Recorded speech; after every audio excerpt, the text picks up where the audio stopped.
everyone, welcome to another new video. In this video I will show you how to fix screenshots not working on Infinix GT50 Pro. Let's start the video if you want to fix this problem.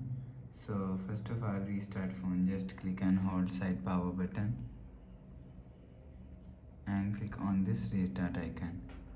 Again click on this restart icon. You will see your phone is restart.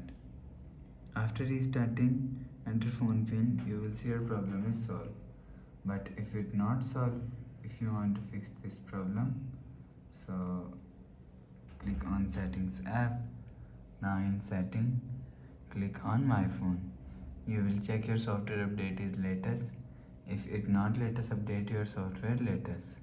After update software latest, go back to home screen.